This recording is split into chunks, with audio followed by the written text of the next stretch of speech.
Have you ever been literally beat up by a movie? Well, until this week's film, I can't say that I have. Let's talk about Novocaine. So I can't really talk about this one without first discussing how I saw it.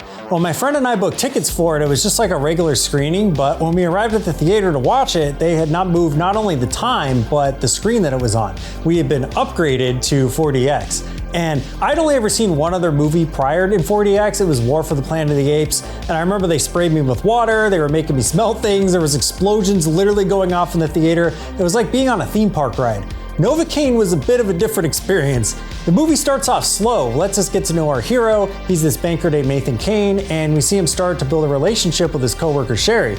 But after luring me into a false sense of security with 20 minutes or so of character building and setup, I was very quickly reminded I was not watching a movie how I normally do. So a bunch of bad guys dressed up like Santa break into Nathan's work to rob the place, and as the robbers begin firing off guns and smacking hostages around, my chair began erratically jerking me all over the place. Every gunshot was accompanied by air being fired into the back of my head. There were strobe lights going off in the theater. Every punch made my seat vibrate. Some of them even prodded me in the back of the head. It was insanely distracting.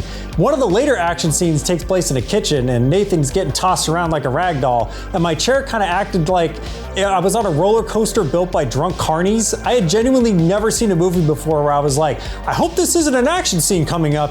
And the irony of all this is Novocaine is about a man who has a rare condition that makes it so he cannot feel pain. So us feeling every time he gets beat up doesn't really make sense in the context of the movie. And clearly the filmmakers knew that the 4DX experience was pretty ridiculous because they actually bothered to make an ad for it, starring Jack Quaid himself. He's like spilling popcorn as he's getting thrown around in his chair. It's pretty funny.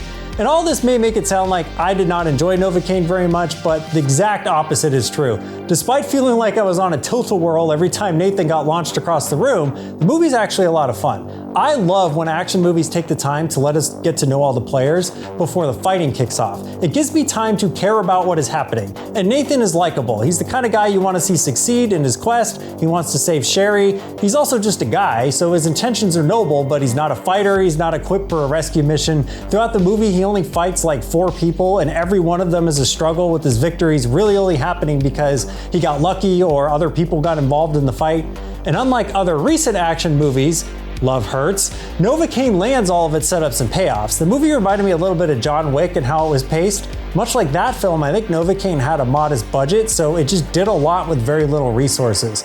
But I was never bored, and the movie didn't disappoint me. The casting really helped elevate things for me, and the story has a few twists, to keep things interesting. I particularly like Sherry's arc, as she isn't relegated to just being a damsel in distress. She also gets involved in the fights, and no punches are pulled for her. They didn't go easy on her. And they also gave us a good villain, the kind of villain you want to see get his comeuppance. Nate has a gamer friend named Roscoe. He's also a joy. I felt like everybody had really good chemistry together, and that's the biggest takeaway for me. It just looks like everyone had a lot of fun making this movie, and they laid it all out on the table, making sure to get the most out of the premises they could. For me, I think Novocaine is destined to become a cult action film, and if you have any interest in the genre, I recommend you going to see it. Movies like this deserve support, and studios need to see that you don't need to spend $250 million on big special effects-filled blockbusters to turn a profit. Sometimes smaller, more creative movies are where it's at. I will warn you though, this one is not for the squeamish, but if you have the stomach for it, it is probably the best R-rated date movie since the first Deadpool. Just maybe avoid the 4DX. But that's just my opinion. Did you see Novocaine? If you did, let me know your thoughts down in the comments, and I'll see y'all next time.